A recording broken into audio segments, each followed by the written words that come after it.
Here's why your home service salesmen are order takers and not deal closers. And hi, I'm Carl Stoy from Stoy Media. And over the past year and a half, we've been helping businesses grow with paid ads and just getting them more opportunities to sell. And as we work with home service businesses, a really big thing we see is a lot of salesmen just being order takers, where someone shows up, asks for a roof quote or a bathroom quote or a window quote, and they just hand them the quote. There's no follow-ups, there's no nothing. And I want to talk about the differences. And because the truth is, if you have an army of order takers who just take orders and give out quotes with nothing more than that, then you are literally going to make none of our leads work, none of our agency services work, and no one else's leads or agency services work unless you actually have deal closers.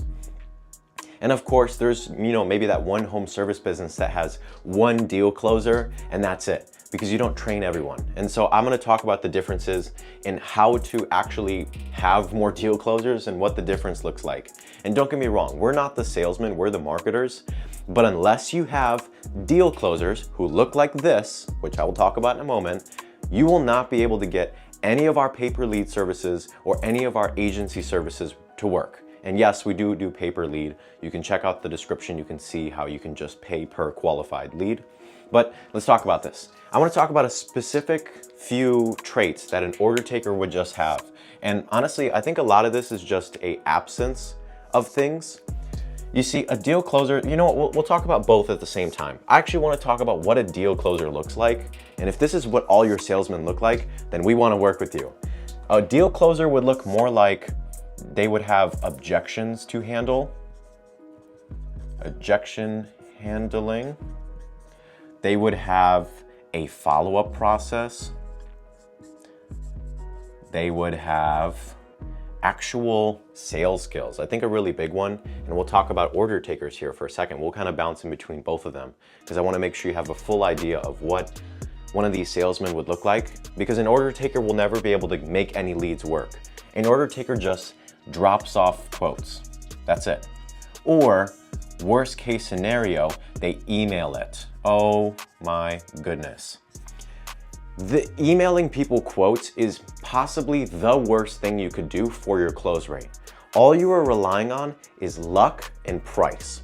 Of course, if you drop your price drastically, maybe you'll get more responses. But the problem with just dropping off a quote through email or dropping off a quote through SMS is the fact that it could, one, land in their spam, or number two, they may never see it. And that's a huge problem because if you're just handing out orders, what is your lead conversion rate? I would really, really recommend that you put together a full reporting dashboard, whether you want to vibe code it with Claude Code or whatever you want to do. Figure out how to put together a really in-depth reporting, because what you're going to see is if you have a bunch of order takers, you may have like a 1% conversion on leads, meaning you're going to spend your cost per acquisition. I don't think you understand. Your cost to get a customer, a paying customer, is going to be double or triple what actually having deal closers on your team would have, just because you don't have anything other than you just drop off a quote. And an order taker would also look like very passive. They wouldn't even ask for a sale. So I would say avoid closing question. And by closing question, I mean things like, do you want to buy? And yes, that doesn't mean you have to be like, do you want to buy? Like you can be a little bit more, you don't have to say it directly like that, but you can say things like, how do you want to move forward? What payment do you want to use? Or just kind of asking the closing questions, like actually closing the deal.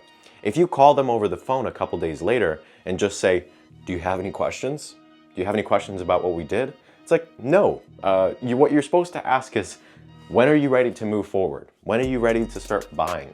And this isn't to dog on anyone currently doing this, but if you want to make leads work, which they will never work until you actually do this, until they become deal closers, no leads are going to work, and you're going to, quite frankly, waste your money, and it's going to break my heart. But a couple different things is, of course, dropping off the quote, not really doing any objection handling, not really asking for the sale, and the big one behind this one is you avoid any closing questions. You just kind of let them think on it.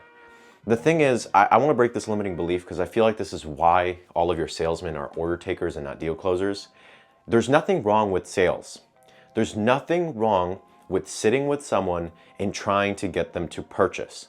Because if you truly in your heart believe that your service, your roofing, your bathroom remodeling, your windows, and your way of installation is better than other people, then there should be nothing that stops you. There should be a conviction in your heart that says, I want them to work with me.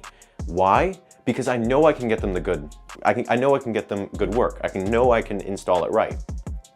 And so if you just come to a point where you feel that convicted about your product, about your service, which, I mean, you could consider that roofing is technically a product because like they don't ever experience it. Anyways, if you come to a point where you're that convicted about your home service, you will be able to understand why there are so many deal closers.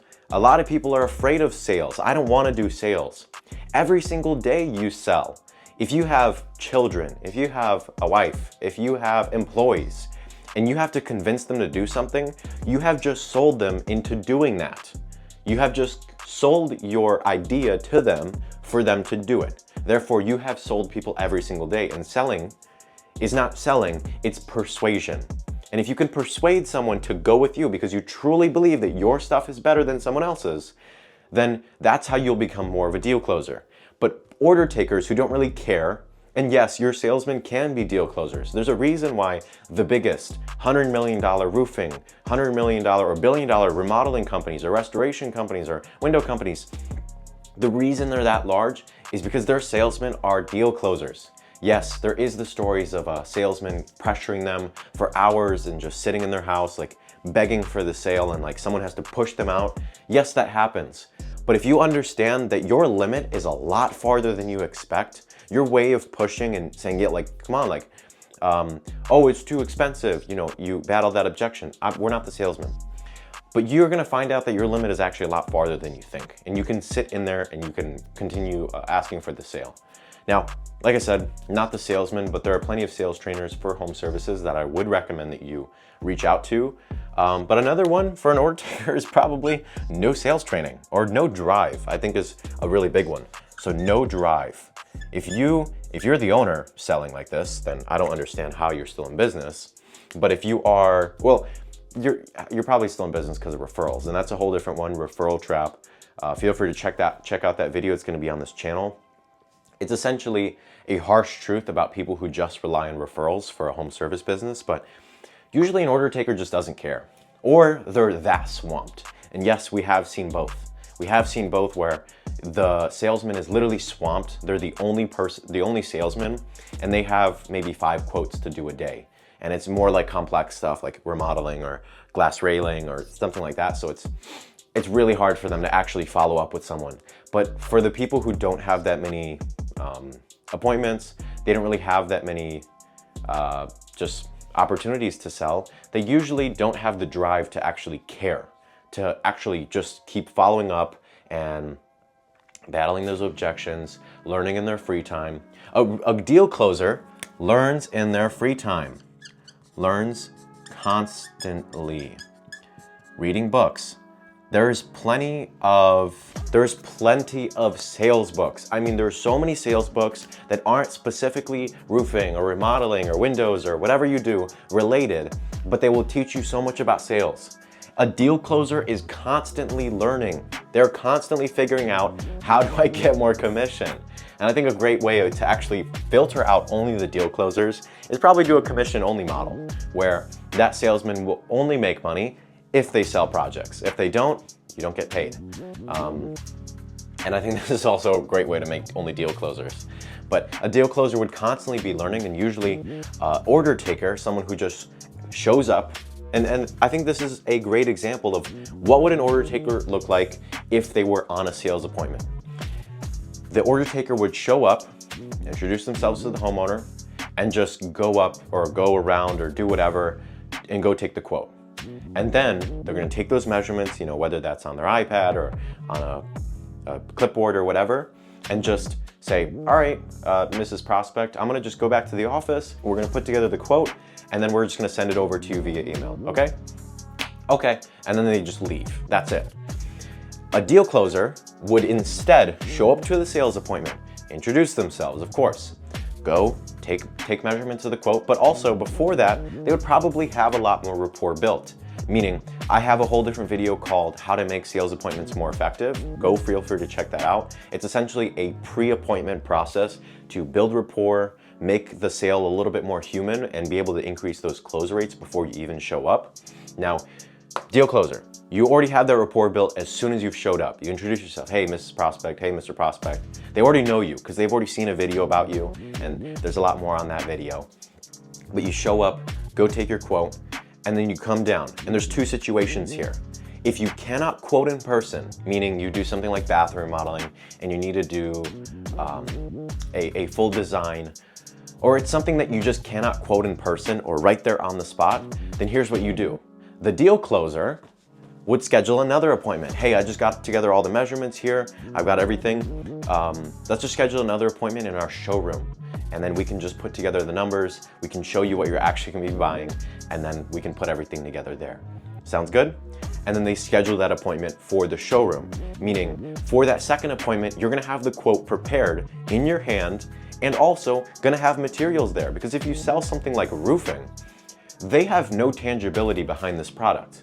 They just get the roof on one day, comes off, gets on, that's it. So if you are in person, able to sell them in person with the yes or no decision in person, which by the way, if you are going to be scheduling another appointment, and I'll talk about if you can quote in person, but if you are going to be scheduling them in person, make sure you frame them with, I'm gonna be showing up and we're going to, like frame them as to, you are going to, or they are going to be purchasing in person, and saying something along the lines of, when we meet in person, we're just gonna go through the numbers, make sure this all works out, and if everything all works out, then we're gonna move forward with this. Does that sound okay?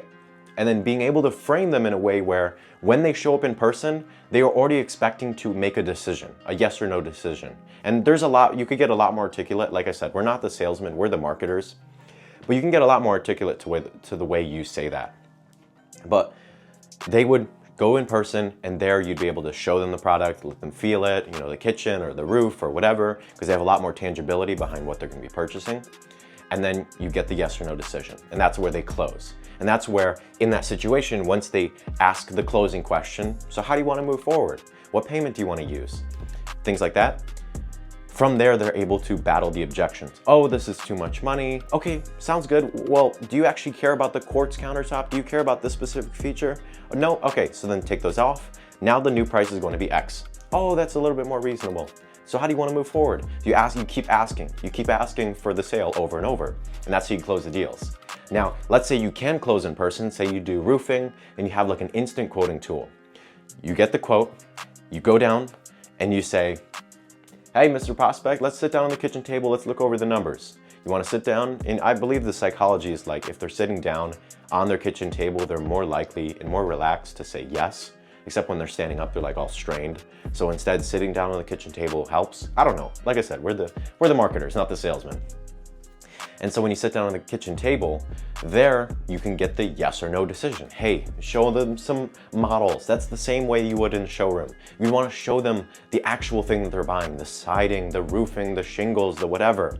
You're going to show that to them and say, do you want to move forward? Yes or no? Do you want to move forward with this? And from there, the deal closer would be able to get the sale or no. And so that's the real difference. If you could watch this back again and find out what does an order taker look like at a sales appointment, and do your salesmen do this at every sales appointment, then it's time to figure out how to train them, how to become a deal closer, like I just explained.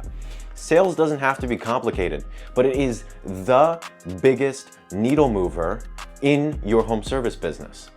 If you are consistently getting leads from someone like us or getting leads from someone else and they're not working, but all of your salesmen are order takers, then it's time to point the finger this way and say, am I the problem? Are my sales teams the problem? And this is a really great way, and this is a really great wake-up call to put together a lot of reporting on all the salesmen. So you know what their cash per appointment is, like how much, what's their average revenue, what's their average ticket closing, like what's their average close rate. So you understand who is doing good, who is doing bad, who should everyone learn from, who do I need to fire? And if you got some value out of this and or you want to potentially look into us running your ads or buying leads from us as a lead vendor, then just tap one of the links in the description and you can just schedule a call and I'll see you there. But If you have any other questions that you want answered, potentially in a different video or on the stoymedia.com/FAQs, then just drop it in the comments and I'll answer it as soon as I get the chance.